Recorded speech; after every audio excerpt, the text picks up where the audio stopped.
PGT की परीक्षा में किस प्रकार से प्रश्न आएंगे, तो अभ्यर्थियों के मन में ये लगातार सवाल है और वो लगातार हमें कमेंट भी कर रहे हैं और व्हाट्सएप नंबर पर भी कह रहे हैं कि सर क्या इसका जो पैटर्न है इस बार बदला हुआ आएगा, क्या जीआईसी प्रवक्ता जैसा ही पेपर हमें टीजीटी पीजीटी में देखने को मिलेगा। तो आज की इस वीडियो में हम आपसे यही बात करेंगे क्या क्या चेंज हो सकते हैं।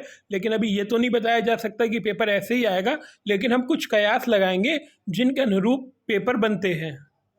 वीडियो शुरू करें उससे पहले बता दें, हिस्ट्री ज्योग्राफी के नोट्स और टेस्ट सीरीज़ अवेलेबल है केवल हिस्ट्री और ज्योग्राफी की। तो आप कुछ पेमेंट कर मामूली सी फीस का पेमेंट कर आप ऑनलाइन टेस्ट और पीडीएफ नोट्स ले सकते हैं। तो इस नंबर पर केवल व्हाट्सअप करिएगा। तो सबसे पहले जो भी एग्जामिनर सर होते हैं उनके पास दो तीन चीज़ें मुख्य चीज़ें होती हैं जो उनको अपना हथियार उन्हीं को मानते हैं। तो सबसे पहले उनको जो व्यवस्थित रूप से पाठ्यक्रम दिया जाता है कि ये पाठ्यक्रम है और लास्ट ईयर के पेपर उनके पास होते हैं कि इसी के अनुरूप, जैसे कोई भी आप भी हो, अगर आप भी एग्जामिनर हैं या आप भी कभी अपने स्कूल में अगर प्राइमरी में भी पेपर बना रहे हैं या फिर आप 11-12 में बच्चों को पढ़ा रहे हैं, तो आप कम से कम दो तीन चीज़ों का तो अवलोकन करेंगे। एक तो ये होगा कि वो आपका पेपर में सिलेबस क्या क्या है, सिलेबस क्या है वो आपके पास होगा तभी आप पेपर बना रहे होंगे। दूसरी चीज़ कि ट्रेंड क्या है, पिछले 8-10 सालों में पेपर कैसे बने हैं, ये चीज़ है, ये मूल बेसिक चीज़ है जो पेपर बनाते समय ध्यान रखा जाता है।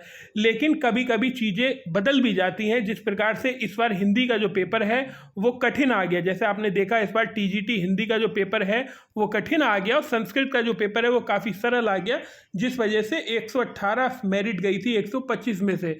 तो कुछ चेंजेस भी किए जाते हैं, लेकिन दो मूल चीज़ यही हैं, इन्हीं के बेस पर पेपर बनते हैं। लेकिन फिर भी जो भी एग्जामिनर पेपर सेट करता है, मान लीजिए अगर 100 क्वेश्चन है, जो मूल चीज़ है जैसे पेपर सेट होते हैं वो मैं आपको बता रहा हूँ। जैसे 100 प्रश्न मुझे सेट करने हैं, आपको सेट करने हैं एग्जामिनर को, तो लगभग प्रश्न का प्रारूप ऐसा बनाया जाता है कि दिक्कत ना हो। इसमें जो 50 प्रश्न होंगे वो ऐसे होंगे जो आपको कोई भी दिक्कत नहीं होगी। अगर आप औसत पढ़ने वाले स्टूडेंट्स हैं तो आप वो प्रश्न बहुत अच्छी तरीके से कर लेंगे। जैसे सिंधु घाटी की खोज किसने की थी, ऐसे प्रश्न होंगे। कॉल डेटा संघ की विशेषता क्या है, कार्ल मार्क्स के बारे में उसका सिद्धांत पूछ लेंगे कि संघर्ष का सिद्धांत किसका है, तो बहुत बेसिक सी चीज़ें उसके बारे में पूछ लेंगे। बॉटनी के फादर ऑफ बॉटनी, मतलब बेसिक सी चीज़ें आपसे पूछेंगे 50 क्वेश्चन। अगले जो 30 क्वेश्चन होंगे वो 30 क्वेश्चन होंगे एडवांस लेवल के। जो एडवांस लेवल के क्वेश्चन होंगे, जैसे मैं आपको एग्जाम्पल दे रहा हूँ, आप एग्जाम्पल से समझिए। जैसे कि मान लीजिए अगर मैं सिंधु घाटी सभ्यता ही आपको समझाऊं तो ये पूछ लेंगे कि सिंधु घाटी सभ्यता में सबसे उत्तर में चिनाव नदी के किनारे कौन सा जिला बसा था जहाँ से अवशेष मिले। सिंधु घाटी में राजस्थान का ऐसा कौन सा क्षेत्र था जहाँ से तांबा मिला। तो चीज़ों को घुमा के पूछा जाता है। तो 50 क्वेश्चन तो हमारे हो जाते हैं सीधे सीधे, और ये 50 क्वेश्चन कोई से भी सीधे ही बनते हैं। बेसिक आइडिया बता रहा हूँ। अगले जो 30 क्वेश्चन होते हैं वो क्वेश्चन बनते हैं एडवांस लेवल के, जिस स्टूडेंट ने मेहनत करी है, जिस स्टूडेंट ने अपने सेल्फ नोट्स बनाए हैं। ये जो 30 क्वेश्चन होते हैं यहाँ पर भूलने की जो संभावना है वो बहुत अधिक होती है।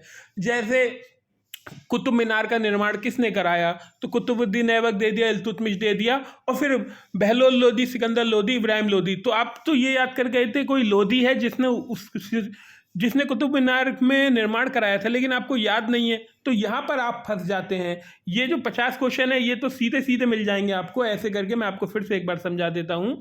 अगर 100 क्वेश्चनों की बात करें, अगर 50 क्वेश्चन तो ये बिल्कुल सीधे मिल जाएंगे। 30 क्वेश्चन में आपको मेहनत करनी पड़ेगी, और इन 30 प्रश्न में आपको कूट वाले प्रश्न भी मिल सकते हैं, मिलान वाले प्रश्न भी मिल सकते हैं। अब बात हो गई हमारी 80 क्वेश्चन की। 50 क्वेश्चन यहीं पर रह गए और 30 क्वेश्चन यहाँ पर रह गए।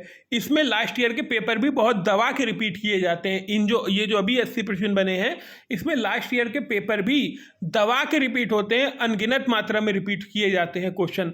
अब बचे 20 क्वेश्चन, तो इन 20 क्वेश्चनों को अच्छी अच्छी किताब से सेट किया जाता है, स्टेटमेंट सेट किया जाता है कि स्टेटमेंट वाले सवाल हों, मिलान वाले सवाल हों, कूट वाले सवाल हों, या फिर आपकी टीजीटी की परीक्षा है तो वो कोई सवाल पीजीटी की परीक्षा से उठा लेंगे, कोई सवाल एलटी ग्रेड से उठा लेंगे, कोई सवाल जीआईसी ग्रेड से उठा लेंगे।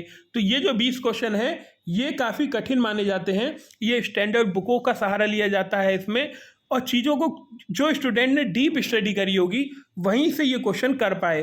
तो लगभग 10 प्रश्न ऐसे होते हैं जो डीप स्टडी करने वाला स्टूडेंट कर ले जाता है। तो यहाँ तक हमारे 90 प्रश्न हो गए और अंत में 10 प्रश्न आते हैं जो प्रश्न होते हैं खतरनाक और उनका आंसर किताबों में भी नहीं मिलता, वो नए होते हैं ज़्यादातर। मोस्टली अगर मैं आपको बताऊं तो 10 प्रश्न ऐसे होते हैं जिनका आपको प्रश्न ना नोट्स में मिलेंगे ना आपको किताबों में मिलेंगे, वो प्रश्न कुछ अलग ही होते हैं। जैसे यूपीपीसीएस में एक बार क्वेश्चन पूछ लिया, निम्नलिखित में से किस अंग पर सुई चुभाने में दर्द नहीं होगा, तो ये क्वेश्चन भारत की किसी किताब में छपा ही नहीं था, उसके बाद से छपना शुरू करा। इससे पहले क्वेश्चन पूछ लिया था एक बार कि निम्नलिखित में से महात्मा गांधी की अर्थी में किसने कंधा दिया था, तो अब ये क्वेश्चन नहीं मिलेंगे आपको किताबों में। तो ये 10 क्वेश्चन उस प्रकार से होते हैं। तो कुल मिलाकर आपको मेहनत किस प्रकार पर करनी है, मेहनत जो आपको करनी है वो 90 क्वेश्चनों पर ही करनी है। ये 10 क्वेश्चन आपके हाथ में है ही नहीं, 90 क्वेश्चनों पे मेहनत करनी है, इसी में अपनों को नाम लगाना है और इतनी ही मेरिट जाती है। और ये जो 10 प्रश्न बचे इसमें से आप तुक्का भी लगाएंगे तो 3 प्रश्न तो यहाँ पर सही हो ही जाएंगे आपके। और बाकी एक काम और करा करिए, जैसे मान लीजिए आपके 100 प्रश्न आए हैं, 90 प्रश्न आपको आते हैं, ठीक ठीक आपको लग रहा है कि मेरे 90 आ रहे हैं, फिर 90 प्रश्न में एक काम करिए, जब आप ह्यूमैनिटीज़ के सब्जेक्ट हैं एक काम करा करिए, जैसे 90 प्रश्न है तो उसमें देख लीजिए करिए ट्रेंड चल क्या रहा है, कौन से विकल्प को ज़्यादा प्राथमिकता दी है।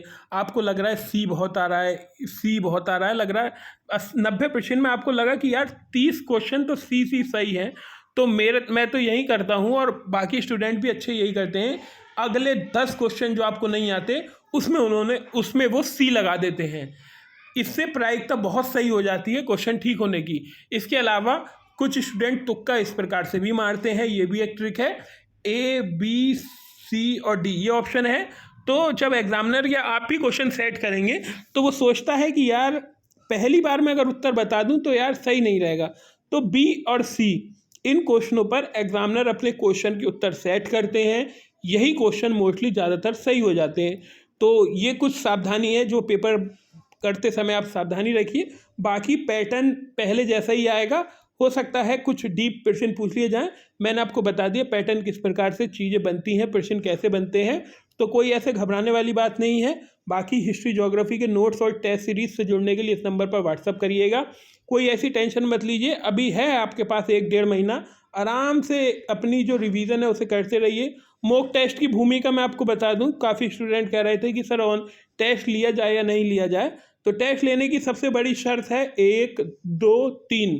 मान लीजिए आपने 10 टेस्ट लिए और 10 टेस्ट से ज़्यादा लीजिए भी मत, अच्छे अगर आपको 10 टेस्ट मिल जाए तो वो आपके 100 टेस्ट के बराबर होंगे, ये मैं बताऊंगा।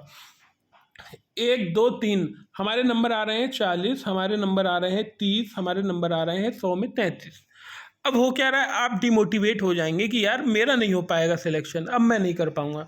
तो अगर आपके टेस्ट में लगातार नंबर कम आ रहे हैं, 3-4 टेस्टों में लगातार नंबर कम आ रहे हैं, तो आज ही की तारीख से टेस्ट को बंद कर दीजिए देना, इससे आप डिमोटिव हो जाएंगे। आपके अंदर ऊर्जा नहीं बनेगी, आपको यही लगेगा यार मेरा नहीं हो पाएगा, बहुत कर्रा कॉम्पिटिशन है। टेस्ट में नंबर कम आ रहे हैं तो नंबर अपना टेस्ट जो है बंद कर दीजिए, अपनी स्टडी करिए, नोट्स पढ़िए।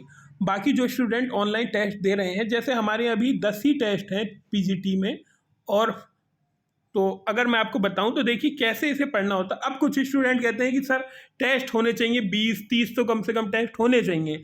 अब एक बात सुनिए, 10 टेस्ट हैं ये, इन 10 टेस्टों में मैं 100 क्वेश्चन दूंगा, या कहीं भी देख लीजिए क्वेश्चन लिमिटेड लगाइएगा। 10 टेस्टों में 1000 क्वेश्चन हो गए। अब इन 1000 क्वेश्चन की विद एक्सप्लेनेशन दूंगा मैं, तो एक क्वेश्चन से लगभग 2.5 प्रश्न बन गए, तो ये 2500 क्वेश्चन हो गए। ये 2500 क्वेश्चन याद करने। अब आपने ले लिए 30 टेस्ट, चलिए कोई संस्था थी जिनने 30 टेस्ट दे दिए, 30 टेस्ट में प्रश्न हो गए 3,000, और इनकी जब व्याख्या करी तो प्रश्न बन गए 8,000। ये तो खाली प्रश्न रहे आपके ऑनलाइन टेस्ट के। फिर आपको नोट्स भी याद करने हैं, फिर आपको लास्ट ईयर के पेपर भी याद करने हैं। तो अगर इतना डाइजेस्ट कर सकते हो, इतनी क्षमता है, तो 30 टेस्ट लगा लेना, कोई बुरी बात नहीं है। अगर नहीं डाइजेस्ट ज़्यादा कर सकते, पाचन नहीं होगा, टेस्ट होगा, तो 10 टेस्ट से ज़्यादा मत लगाइएगा। कोशिश करिएगा ऑनलाइन अगर टेस्ट लगा रहे हैं तो 6 टेस्ट रखिएगा ऑनलाइन और 4 टेस्ट रखिएगा ऑफलाइन। कहने का मतलब है क्योंकि इसमें आपको बहुत अच्छी एक्यूरेसी पता चल जाएगी, सब चीज़ें पता चल जाएंगी, लेकिन पेपर में आपको ऑफलाइन ही देना है, तो पेपर में ऑफलाइन ही दीजिएगा। तो 4 टेस्ट ऑफलाइन भी लगाइएगा। एक और काम करिएगा कि एक OMR डाउनलोड कर लीजिएगा, गूगल पर डालिएगा OMR download image, OMR download कर लीजिएगा, उसका प्रिंट निकलवा लीजिएगा, 2 रुपये में प्रिंट निकलेगा। फिर उसकी उसी प्रिंट की 10 फोटो कॉपी करा लीजिएगा, तो 12 रुपये में आपके पास 10 OMR हो जाएंगी। तो जो ऑफलाइन टेस्ट दीजिएगा वो OMR पे दीजिएगा, तो वो अच्छा इफेक्ट डालेगा आपके पेपर के समय। तो फिलहाल ऐसी कोई दिक्कत नहीं है, पेपर कठिन आए या सरल आए, आपको अपना अच्छा देना है। बाकी आप नोट्स से जुड़ सकते हैं, कमेंट में हमारे स्टूडेंट जो भी हैं उनसे पूछ सकते हैं कि हमारे नोट्स कैसे हैं। तो वीडियो को अंत करते हैं। PGT की जो फीस है टेस्ट और नोट्स को मिला के 550 रुपये है, और TGT की जो फीस है टेस्ट और नोट्स को मिलाकर 350 रुपये है। केवल हिस्ट्री और ज्योग्राफी के हैं, बाकी किसी सब्जेक्ट के अभी नोट्स और टेस्ट उपलब्ध नहीं है। फिलहाल वीडियो को ख़त्म करते हैं, जो भी अपडेट होगी वो आपको दी जाएगी।